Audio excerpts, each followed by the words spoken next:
SG Consultancy Services. Study MBBS in Russia, Philippines, Uzbekistan. Hi hello namaste welcome back to our channel. నేను మీ వైషు. పెళ్ళిళ్ళు ఈ మధ్య కాలంలో కొంతమంది ఎందుకంత దుబారా ఖర్చుని రిజిస్టర్ మ్యారేజ్ చేసుకుంటే, ఇంకొంతమంది ఒక్కసారే చేసుకుంటాం లైఫ్ టైంలో, మళ్ళీ ఎప్పుడు రావు కదా అంతా అని చెప్పి అంగరంగ వైభవంగా ఎక్కడ లేని డబ్బంతా తీసుకొచ్చి, ఇంకా కుదిరితే అప్పులు చేసి మరి వరకట్నం అంటే మన కట్నం ఎంత ఇస్తాం అంత ఇస్తాం అని చెప్పేసి గ్రాండ్గా పెళ్ళిళ్ళు చేసుకుంటున్నారు. చెప్పిన కట్నం ఇవ్వకపోతే ఆ ఎదుటి వ్యక్తి అదే ఆ పెళ్లి కొడుకు ఇంట్లో ఆ తర్వాత పెళ్లి కూతురిని ఎంత ఇబ్బందులు పెడుతున్నారో, ఆ ఇబ్బందుల్లో ఒక అమ్మాయి ఈ మధ్యకాలంలో సూసైడ్ చేసుకుంది. అంటే వరకట్న వేధింపులు తట్టుకోలేక. ఇప్పుడు ఆ పెళ్ళిళ్ళకి అంత ఖర్చు పెట్టి అంత ఇబ్బంది పెట్టి ఆ అమ్మాయి ప్రాణం పోయింది కదా, ఇప్పుడు మళ్ళీ తీసుకురాలేం. అసలు పెళ్ళిళ్ళకి అంత ఖర్చు పెట్టాల్సిన అవసరం ఏముంది? ఇంకా కట్నం కోసం ఇది చేసే వాళ్ళు ఉన్నారంటే వాళ్ళ గురించి ఏమనాలి? ఈ విషయం గురించి మాట్లాడడానికి ఈరోజు నాతో పాటు సోషల్ యాక్టివిస్ట్ కృష్ణకుమారి గారు ఉన్నారు. మేడంతో మాట్లాడదాం. Hello ma'am. హలో, నమస్తే. నమస్తే. పెళ్ళిళ్ళు అంటే నిజంగానే ఒకసారి వస్తుంది జీవితంలో అని అంగరంగ వైభవంగా, అంటే మరీ అంత అంగరంగ వైభవంగా ఈ మధ్య కాలంలో అసలు ఘోరంగా సినిమా వాళ్ళ సెలబ్రిటీస్ కంటే మామూలు పెళ్ళిళ్ళే చాలా బాగా జరుగుతున్నాయి. అంతంత ఖర్చులు పెట్టి పెళ్లి చేసుకొని కట్నాలు ఎంత ఇస్తామని చెప్పేసి ఇబ్బంది పెడుతున్నట్టే కదా మ్యామ్. ఏమంటారు అసలు ఈ సిచ్యువేషన్ ఎలా చూడాలి? పెళ్ళి అనేది ఒక వేడుక స్థాయి నుంచి ఒక ఇండస్ట్రీ స్థాయికి మారిపోయింది. రైట్. ఒక పరిశ్రమ. పెళ్ళి వేడుక కాదు. అంటే ఈ స్థితికి తీసుకొచ్చిన వాళ్ళల్లో మహానుభావులు మొదటిగా మాట్లాడుకుంటే జయలలిత దగ్గర నుంచి, జయలలిత ఇంట్లో పెళ్ళి అతి ఖరీదైన పెళ్ళి. ఆ తర్వాత గాలి జనార్దన్ రెడ్డి, అలాగే ఆ తర్వాత అంబానీ చేశాడు ఈ మధ్య కాలంలో. ఇలాంటి పెళ్ళిళ్ళు చూస్తుంటే మనకేమనిపిస్తుంది అంటే, అసలు నిజంగా ఈ పెళ్ళికి ఇంత ఖర్చు అయింది కదా, ఇన్ని డబ్బులు వీళ్ళకి ఎలా వచ్చాయి అనే ఒక ఆలోచన ఎవరికైనా వస్తుంది. ఒక సగటు మానవుడు, సగటు మనిషి ఇలా పెళ్ళి చెయ్యాలి అంటే కుదురుతుందా అని ఆలోచించే పరిస్థితి. అలాగే ఒక మధ్యతరగతి వాళ్ళు పెళ్ళి చేసిన తర్వాత, పెళ్ళి చేసినంతసేపు ఏం అర్థం కాదు. పెళ్ళి అయిపోయిన తర్వాత కొన్ని సెటిల్ చేయాల్సినవి ఉంటాయి. వంట వాళ్ళకి డబ్బులు ఇచ్చేది, డెకరేషన్ వాళ్ళకి డబ్బులు ఇచ్చేది, ఫోటోలు వాళ్ళకి డబ్బులు ఇచ్చేది, లేదు మనం ఒక బస్సు హైర్ చేసుకుంటే దానికి డబ్బులు ఇచ్చేది. ఇలా పెళ్ళి అయిన వెంటనే ఒకళ్ళ తర్వాత ఒకళ్ళు వస్తూ ఉంటారు ఇంటికి. మగ పెళ్లి వారికైనా ఆడపెళ్లి వారికైనా వాళ్ళందరికీ మనం వాయిదాలు పెట్టుకోకుండా డబ్బులు ఇవ్వగలిగే పరిస్థితిలో ఉన్నామా అంటే ఖర్చు పెట్టే ముందు ఒక్కసారి ఆలోచించుకోవాలి. ఇప్పుడు ఈ పెళ్ళికి ఎంత ఖర్చు అవుతుంది, అసలు ఈ డబ్బులు ఎక్కడి నుంచి వస్తున్నాయి, అసలు నిజంగా మన దగ్గర ఈ డబ్బులు ఉన్నాయా లేవా, ఒకవేళ లేకపోతే ఏంటి పరిస్థితి, ఇలా రకరకాలుగా ఆలోచించి మాత్రమే ఖర్చు పెట్టుకోవాలి తప్పితే అనవసరమైన ఆడంబరాలకి పోయి వాళ్ళు చేశారని వీళ్ళు చేశారని, ఇందాక మీరు అన్నట్లు జీవితంలో ఒక్కసారి వచ్చే వేడుకే కదా అని చేసుకుంటే అప్పులు పాలైతే. ఇప్పుడు ఒక మధ్యతరగతి యువకుడు పెళ్లి చేసుకున్నాడు అనుకోండి, అతను పెళ్ళికి అప్పు చేశాడు అనుకోండి, పెళ్ళి అయిన తర్వాత ఒక 2-3 ఏళ్ళు పడుతుంది ఈ అప్పులు తీర్చుకుంటానికి.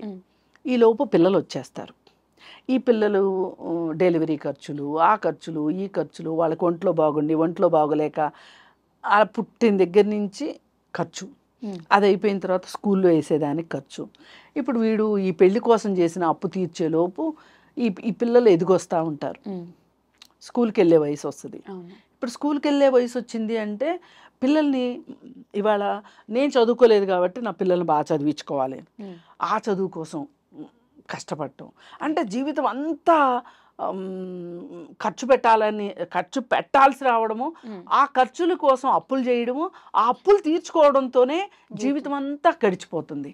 అసలు జీవితంలో హ్యాపీనెస్ ఎక్కడ ఉంటుంది? ఇంకా ఒక పెళ్లి చేసుకున్నాను అనే సంతోషం ఎక్కడి నుంచి వస్తుంది? ఇది మధ్యతరగతి వాళ్ళ విషయం.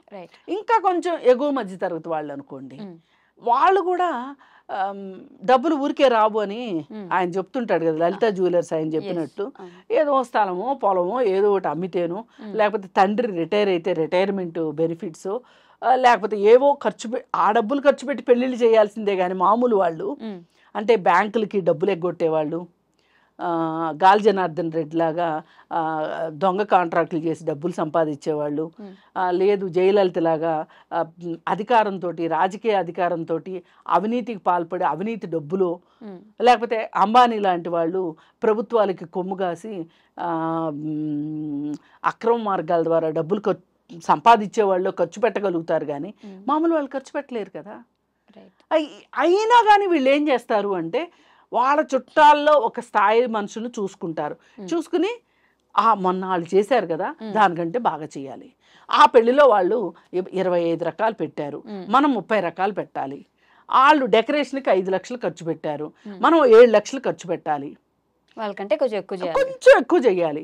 ఆ కొంచెం ఎక్కువ చేయాలి అనుకునే దీంట్లో ఇప్పుడు ఏమేమి వచ్చినాయి అంటే ప్రీ వెడ్డింగ్ షూట్స్ వచ్చేసినాయి, సంగీతులు వచ్చినాయి, హల్దీ ఫంక్షన్లు వచ్చినాయి, మెహందీ ఫంక్షన్లు వచ్చినాయి, పెళ్లికి ముందు ఫంక్షన్లు, పెళ్లి తర్వాత ఫంక్షన్లు, ఇవన్నీ లెక్కేసుకుంటే పైగా ఇంతకుముందు ఇంటి ముందు పెళ్ళిళ్ళు చేసుకునేవాళ్ళు, అలాంటిది ఇప్పుడు ప్రతి వాళ్ళు కళ్యాణ మండపాలు.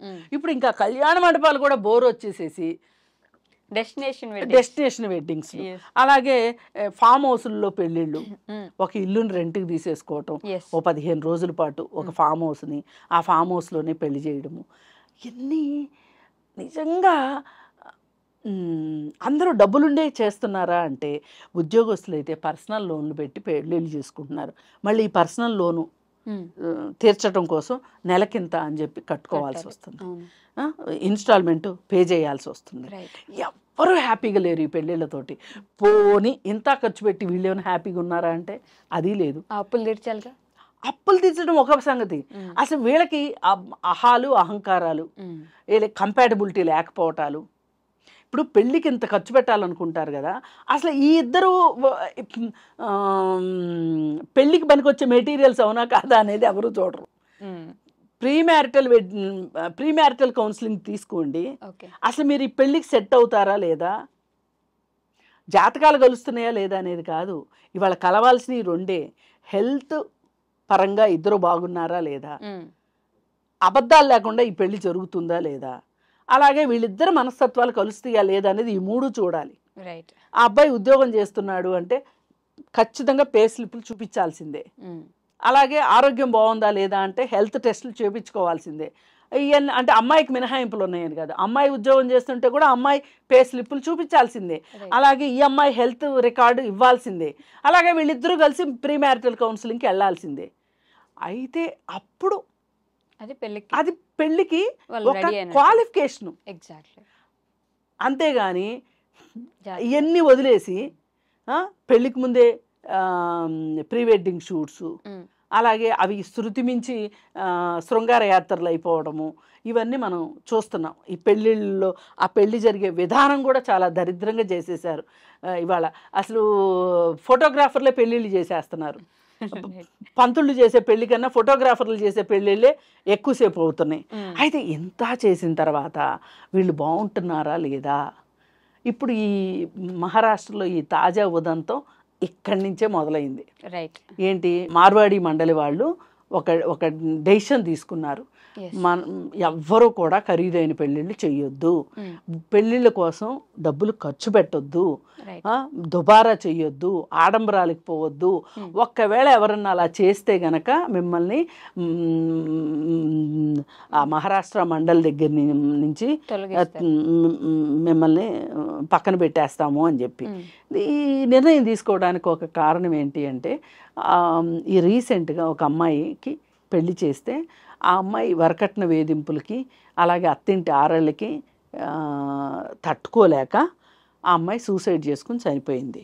చనిపోతే వీళ్ళు ఇంత కష్టపడి తల్లిదండ్రులు కష్టార్జితం జీవితం అంతా కష్టపడిన డబ్బులతోటి పెళ్ళిళ్ళు చేస్తారు. ఒక్కొక్కసారి వాళ్ళ పిఎఫ్లు డ్రా చేస్తారా, లేకపోతే రిటైర్మెంట్ బెనిఫిట్స్తో చేస్తారా, లేకపోతే పెన్షన్ అమ్ముకుని చేస్తారా, పెళ్ళిళ్ళు చేస్తారు.